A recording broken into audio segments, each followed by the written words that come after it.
Alright, so today we're going to talk about the brand new sci-fi action movie by Netflix called War Machine.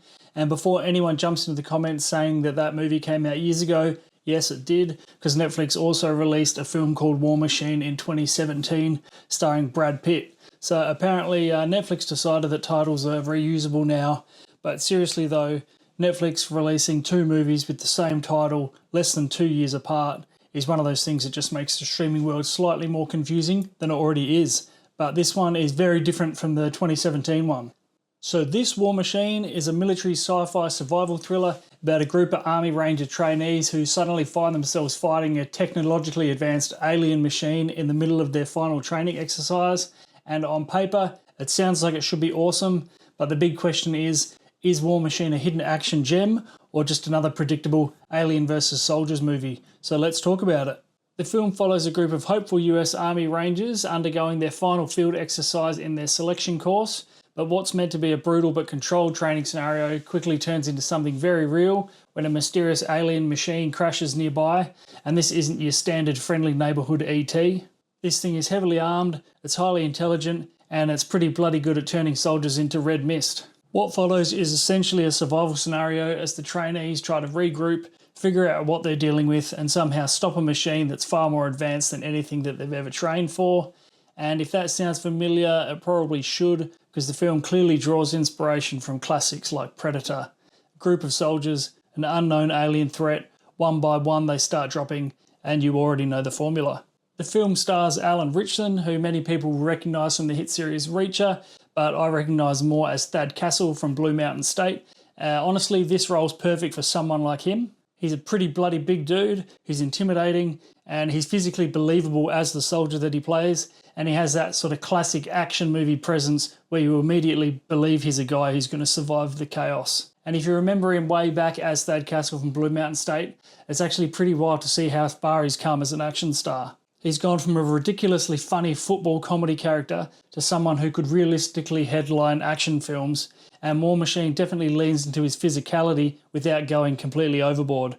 I actually expected at least one completely unnecessarily shirtless hero shot where they just show his abs, but surprisingly the movie actually held back some restraint there. Also appearing in the film is Jai Courtney, and this one surprised me a bit because he's built a pretty solid career playing the military tough type characters. So I was expecting him to have a much larger role in this, but unfortunately he doesn't get nearly as much screen time as you might expect, and it feels like the film could have used him a bit more. And the same could be said with veteran actor Dennis Quaid, who I was genuinely hoping you'd see more throughout the movie, and he brings a bit of that sort of oomph whenever he's on the screen, but his role's pretty limited, and yeah, I think a bit of a missed opportunity with those two. Now let's talk about the story, because this is where I think things start to get a little rough. And my biggest issue with War Machine is that it is extremely predictable. And I don't mean mildly predictable, I mean extremely. Like the kind of predictable where you're sitting there, you're thinking, okay, this guy's about to die. And then 30 seconds later, they die exactly as you expected.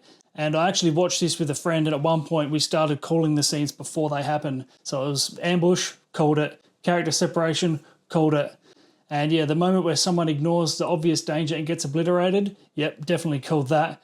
So now predictable doesn't always mean bad. There are plenty of movies where the formula works because the execution's exciting enough to carry it. But here it became a little bit too noticeable pretty quickly.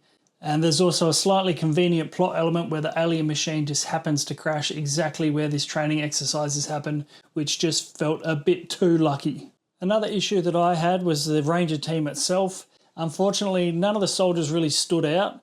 And that's a problem in a survival style film like this. Movies like Predator work so well because every character had personality and you remembered them and you cared when they died. But in War Machine, the team mostly just is interchangeable and we don't really learn anything about them. And because of that, there isn't much emotional weight when someone inevitably gets taken out by the alien. And that said, there is one character who unintentionally becomes the most memorable, and that's poor old number 7. And I don't know if it was sort of the filmmaker's intention, but this guy just gets absolutely just hammered throughout the movie. And every time something goes wrong, it just seems to happen to him.